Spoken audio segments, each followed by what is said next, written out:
Hey guys, and welcome back to a brand new day of Mega Man Battle Network 6. We're actually inside the judge tree right now. I mean, if the scrolling background didn't give it away, my words just did, so there you go.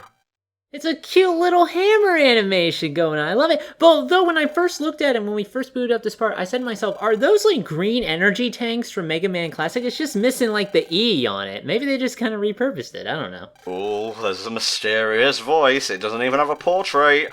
No, I don't think I'll answer it. Wow. Do something about it. Mega Man, or Hob I should say, he's really immature.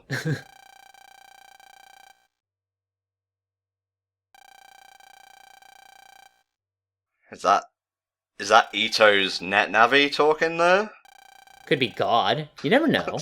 Is there a god in the Battle Network universe? Well, I know you fight God in Dragon Quest VIII, I think. So if God can be condensed into a digital form, I would presume there would be a NetNavi variant of it. Yeah, keep the mysterious voice in mind. It's bound to crop up before this part ends. Yeah, definitely. You know how it is with all that clunky foreshadowing they have going on. So, the Judge Tree, or Tree Comp 1 to give it its proper name. I actually kind of like the minigame in here. You ever play any of those games that have, like, no backtracking puzzles?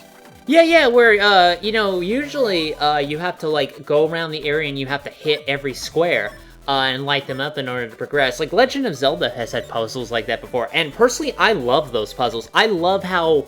I like getting an overview of everything and seeing how the path works out, how you gotta wind around, things like that, and I tend to be uncommonly pretty good at them, I gotta say. So I actually really like the Judge Tree dungeon as a result.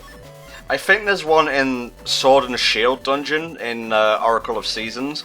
I think so, yeah, although I have not played Oracle Seasons in a while. I think there were puzzles like that also in Link's Awakening, but I seem to recall... doing that in Oracle of Seasons, because I remember going through that game, like, twice, I think, like, ages ago. I managed to find out who voices Hayachi in Tekken 7, by the way. Oh, who is it? Again, apologies for horrible mispronunciation here. Onsho Ishizuka. Oh, okay, and that is... Joseph Joestar. He was also in some other roles in 2016 as Joseph Joestar in Diamond is Unbreakable, and Carnage Kabuto in One Punch Man. So that was pretty interesting. Like I said, when you and I watched that episode, I said, oh, Joseph Joestar, how incredibly distracting to hear your voice coming out of this character. Seriously, he's also Mr. Satan in the Japanese version of Dragon Ball Super, and he is amazing. Was he also Mr. Satan in Dragon Ball Z, or was that a separate guy? I can scroll back. Yeah, take a look, because I think it's the same guy, actually, because the thing is, when you're a voice actor of any, merit, you have to do a ton of shit, because you need to eat, and voice acting pays fucking peanuts. He was in Initial D. Oh, okay, that's good. I'm not seeing any Dragon Ball here. He was in Dragon Quest, Great Adventure of Dai. Was that the one on the Wii, I think? No, that came out in 91, so a little bit before the Wii's time. Okay, fair enough. I don't know, Nintendo was trying to do something like that back then. Well, they were trying to do, virtual reality with the Virtual Boy, and now the Ouya's everywhere. Oh, this is so great, nobody thought of this yet. Cowboy Bebop, Trigon, Pokemon the first movie, as narrator, Gyarados, and Onyx. Just real quick, I wanted to talk about the dungeon, in a bit more in particular. You don't have to highlight every block, no. Going through it. What you basically have to do is you have to hit particular switches to open up to the next area. I don't remember the penalty or what happens if you kind of fuck up and, not do that, but these puzzles aren't really that difficult. Like, I didn't struggle in this area, and like I said, I'm usually a fan of those kind of puzzles to begin with, so it's just kind of fun, going through this place. It's actually kind of cute, and I apologize, I don't know if I'll be able to put up a clip of this, because every time I've, flashed up video, it's either been, an archive clip, or literally my own footage, like when you saw us fighting, what was it, Windman or Airman in Mega Man 6, that was from the HFC playthrough. Basically what happens, if you backtrack, and you go over the grass, you get a little bit of animation where Mega Man is actually put on trial, and they find you guilty, and this thing bops you on the head for about 100 damage, and you send it back to the start of an area. I did not remember that. I think I got that, once. I really did not remember that. That's actually kind of, they really went the distance there, which is commendable for a Capcom game, as you know. And what stops this particular, like, minigame in the dungeon from, like, being just, like, you know, crossing the threshold from interesting to annoying is the fact you can, like, hit a button, L, I think, to survey the entire area and plan ahead. Yeah, I mean, like, it gives you actually some tools to kind of understand where you're going. Like, usually when you're doing these kind of puzzles, you can survey the entire area, especially in, like, Zelda. You know, you've been able to do that. So, see, you're doing it right here, which is actually really helpful, because I know if they pulled this shit in Battle Network 1, you would not have been able to do this, because I know these guys. I've played and beaten that game. This is actually what I would consider to be a good dungeon, because, you know, it's very straight and to the point. Can you remember any from the first game? And I know people have discussed dungeons already in the comments of some of these videos. Can you remember any dungeons that you specifically didn't like? And I'm gonna bring up Mega Man Battle Network 1's dungeons here, just in case you can't remember them. Oh, you're asking this to me? Uh-huh. Okay, Well, there's no one else in this call. I don't know, maybe you could be talking to yourself like I tend to do. Well, the dungeons I have mentioned that I really have hated, is obviously the Battle Network 1 dungeons. The waterworks sucks. The electric power plant factory, or whatever the fuck it's called this week, that really sucked because you have to jump through and you have to keep batteries recharged, and it's really fucking annoying and harder than it needs to be. People in the comments have actually been mentioning other dungeons, like, I think in 4, like, there was, like, every dungeon, I think somebody said, because 4 was really bad, and I didn't like it either. It's been so long since I played 3, I don't really remember any dungeons from there I don't like, but other people have mentioned stuff like the Undernet, which is like post-game shit, you know, things like that for having really annoying dungeons, things like that. This game, not really that much. Like, I think there was only like one instance I seem to recall where I didn't really like it, but other than that, I have had little complaints about Battle Network 6's dungeons. Oh my god, I was just looking up Battle Network 1 and I found the hidden slash secret NetNavi's thing. Oh my god, pharaohman.exe. Yeah, like, Pharaoh Man is just kind of an odd hidden NetNavi. I don't even think I'm trying to remember how far I played. I don't really think I took on the post-game content that much. I seem to recall finding Pharaoh Man, or maybe it's just my memory from watching it on YouTube. I don't remember, I'll be honest with you. Once the battle's over, I'll flash up a pic of pharaohman.exe. Here he is in all his glory. He looks different, I'll give him that. It's certainly an interesting design. I don't hate it. Like, I like the sort of stylized sarcophagus thing they were going for with Pharaoh Man. I think it actually works out pretty well. And shadowman.exe. Yeah, Shadow Man in particular also has a really good NetNavi design. And then there's I don't seem to recall if he did in this game or in the next game, but then there's always the, you know, as we mentioned before, base EXE. I've shown him already, it's fine. You can go back to previous parts if you want repeated content. Listen, I just think you should watch all of our playthroughs like 4 or 5, even 6 times each. Now, 7 is my final offer. Yeah. Is what I'm trying to say. You know, I just think it's a fantastic use of your time, that and eating. How dare you grab me? I will slash you to death! It is rare to see some viruses actually use battle chip like effects. I just straight up just do a battle chip, you know, in order to kind of pull you over, which, again, you don't really see a lot because usually they program them a certain way. I love that. Time just stops and it explodes after it resumes. You got, I'm really interested to be here, the chip. Yeah, if I recall correctly, it just, like, throws a rolling log at your opponent. Well, I mean, a rolling log can be pretty devastating. I mean, you've seen, like, those incidents where, like, 5 of them would come down on a guy, right? Not really. What do you watch on a Friday night? I don't know, whatever I can find on YouTube, I suppose. Now, I think, yeah, this puzzle looks pretty easy. Like, this one you pretty much have to fill all the squares. Like, mentally I'm mapping it out, and see, it's not that difficult. You're taking exactly the path I want. Yes, now you go down. Good. Stop waiting until it gets fucking filled in to give your answer. That's cheating. Okay, you actually can miss one of those panels. Okay. Also, I really dig the music for this area as well. It's funky. Yeah, I mean, like, you'd think it would be a lot more stressful, but it's actually kind of relaxing, in a way. Yeah, in fact, this is the most dire situation we've been in yet, more so than having to, like, dodge crocodiles in a town setting. Well, that and the whole, oh, the Cybeast are out and they're gonna kill everybody unless we take one into our bodies, you know, that kind of thing. I wonder how Falzar's doing.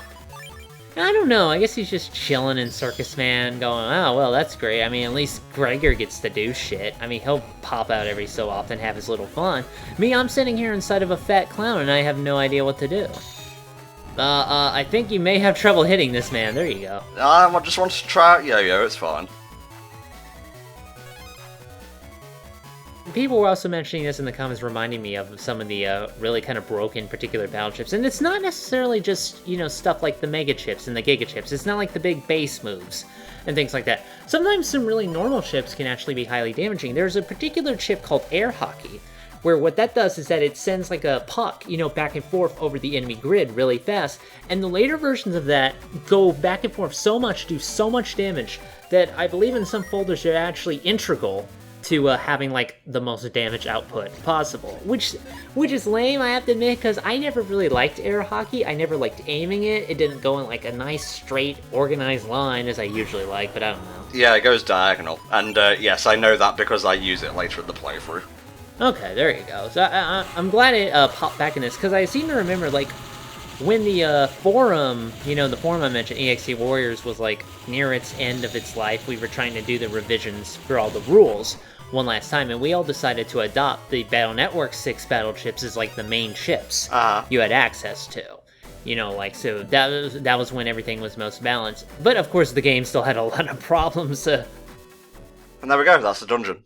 Alright, pretty good, you know, nice and straightforward, not too annoying. Hello, Colonel, how are you doing? Oh shit, get ready for exposition dump. You better put a picture of X4 Colonel in here somewhere in case somebody forgets, maybe kind of over here in the left, I don't know. Well, I put up the Battle Network version of him in an earlier part, I think around Dive Man's part of the story. Okay. For a while, Colonel and his operator has been showing a little bit of conflicting allegiance. You know, in terms of, he's not really a straightforward good guy. Like, he actually has some people he owes favors to, and as this game goes along, we'll find out who exactly that is, and why they have such a close relationship. But it kind of makes sense having Colonel be a bad guy, considering he was sort of a bad guy in X4, fighting for particular reasons and things like that, and who knows, maybe some other stuff will X4 will show up. We'll see. Well, tell me a little bit more about Colonel. In terms of Battle Network? Yeah. Colonel is a NetOp Barrel. These guys are basically like, you know, really kind of high-end net battling people. What happened mainly, you meet him in Battle Network, I don't know if you met him in 4, because I know in 5 what he does is that as one of the versions it's called Team Colonel. And basically, LAN gets together with Barrel, and they make a team of other NetNavis to kind of, you know, take on these operations and things like that. The other version is called Team Proto Man. Okay. And that was the game that had the strategy elements. I was like, no, I'm kind of done. I really like Colonel's design. It looks cool. He's got cool attacks. I know in one fight he has like a one-hit kill move, things like that. The the concept art of Colonel EXE actually had him look really close to the original Colonel from X4, but they actually gave him a nice black color palette instead of the white he used to have, and I think it works really good here. Like, it's just a great design all around. Alright, let me look at Colonel from X4, I'm gonna throw up a picture here. Wow, it's a flash! He flashed me! He opened his coat and took a step. Oh, I'm sorry, he's shorting out. I'll have to fix him. Oh, that's Colonel. Okay, I remember now. Yeah, there you go. In the dub, he had the really terrible, fake, kind of Austrian kind of accent. His anime version is really fucking weird, and I don't know enough about it to go off the top of my head and be completely accurate, but there you go. He slashes like lightning. Who is attacking me? It's really just the breeze. Oh, sharp wind today. I wonder who that could be. We'll find out, but I wonder who that could be. Are you holding a note again? Oh! Sorry, just wanted to put a bit of mystery into the whole story. But no, unfortunately, we can't fight Colonel now, which sucks, because his fight's awesome. It seems about that point in the story as well. I'm not actually sure how underleveled I am, because I looked on, like, YouTube to, like, see JudgeMan.exe fights, that's who we're about to fight here, and the guy had, like, 500 HP and was using advanced, like, combos, and I felt very degraded. Well, I mean, like, levels aren't that important in Mega Man Battle Network, thankfully. It's really about your chip customization and some of the upgrades you do to Mega Man. So even if you have, like, a less powerful Mega Man, with the right build, you can still do a lot of heavy damage. So don't feel too bad that your level isn't high, quote-unquote. Well, I say level, I mean health. Okay, you know what I mean, but still. So yeah, we're going to fight JudgeMan.exe here. He is a completely new addition to the series, as in he doesn't have any classic counterpart. He's kind of an odd duck in terms of design. He's very heavily book-themed and things like that, but I think he's got a stupid-looking hat, and his, like, cape and coat are also bookish, you know, that kind of thing. But I think together, I really do kind of like the design. You took a side there. I thought you were just like, I don't have to agree with you there. No, I was breathing. Do you mind? Okay, I'm sorry. You just gotta quit doing that. I apologize. I was going to say, he has a nice colour palette. The blue, the white, and the gold, they all go together. And you've even got a little bit of purple with his feet and hands. That's true. I mean, we'll be able to more easily tell whenever you put that art up, which you probably already did. There is a brain in that tree. Oh, I can't really see it from... Oh, no, I see it. I guess Krang is looking for a new body. I will judge thee. Ugh, I suppose I'll believe it. It's bullshit, but I believe it. Okay, here we go. Execute. And even his mouth guard is like a little book when you think about it.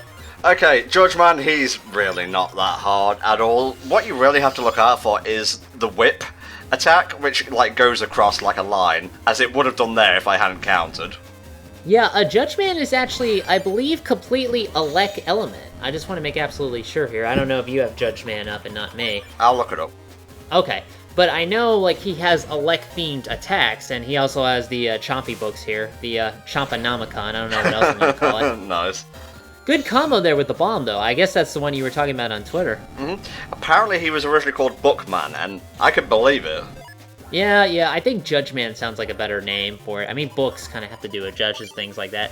Is he elect element completely, or is it just, like, some of his attacks? Let me look it up. It doesn't say it on the wiki here. Oh, okay. JudgeMan, elect element. Apparently he is a normal element Navi, but his chip is elect element. Okay, alright. See, he's really not hard. You got an S rank on that. He's really not that bad. If Ed Tom does good, you know the enemy's weak sauce. Or, you know, he's played it like 7 or 8 times, which is probably what it is. Yeah, that's the case. Oh no, I've been blowing up. Oh no, I've blown up. That's the end of that chapter. Too bad that Extraction destroyed the Judge Tree computer, and now we can't fix anything. Oh god. Lore is gone. There, I fixed it. Oh, I know, we have to turn it from evil to good. It's like the Krusty doll. Yeah, we just gotta jiggle the handle. March, the Judge Tree tried to kill me and the Toasters been laughing at me. I hate it when you have to reset the Judge Tree. It takes forever to boot. And then when you get on, it wants you to upgrade to Windows 10. Ugh. You literally could have ran over and, like, drop-kicked Lan off that platform, Ito. He'd have to jump over, and it is kind of a steep fall, and I really don't think Sakurai is that agile. Rebooting justice! Man, let me tell you, Arceus is going to be so happy that justice has been served.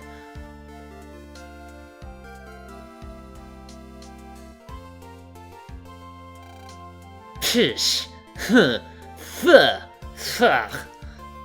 They're not even gonna say anything? That was cool as shit.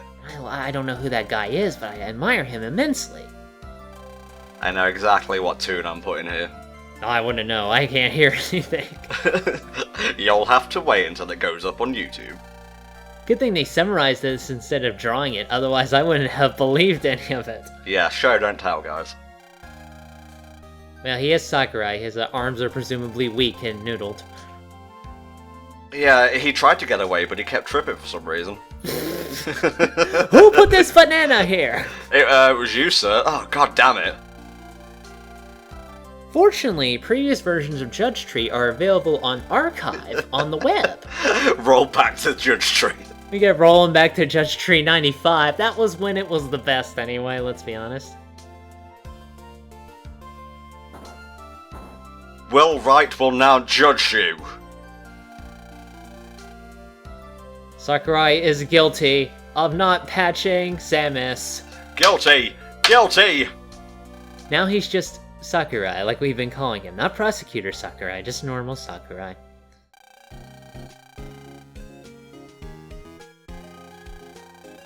I guess you could call that irony.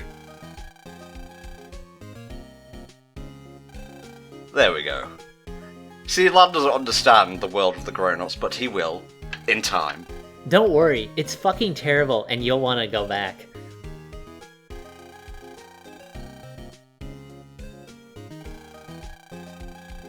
I think Lan has a taste for justice now. Oh no, he's going on the warpath. Oh Jesus, it's horrible! Now kick him in the knees and watch him stumble. If even a single drop falls out of this bucket, detention for aeons. Mr. Mike's gonna practice his punch combo on you! No dinner for 1,000 years. Well, that's a little bit much. How about no TV for 1,000 years? Oh, it's you, Vic Viper. Yeah, just a little shit floats in. That'd be awesome. Don't deny it. Oh, what a character. He certainly is trustworthy. Oh, I guess we'll have to move on to Plan B. And take over AC/DC. Nobody likes that dump anyway. Yeah, just a bunch of nobodies there, really. Well, they have some evil stickmen over there on those monitors. What are they gonna do with that? Oh, how is that going? That's Plan D, don't worry about it. Is this a character from a previous game on screen right now? No, that's Beryl, by the way. He hasn't shaved in a while. It's been a while since the last game. Triple W, so that is an organisation from the previous game then. Mm-hmm. Alrighty then, I guess we'll find out more about this in a future part of the Mega Man Battle Network 6 playthrough. Bye for now.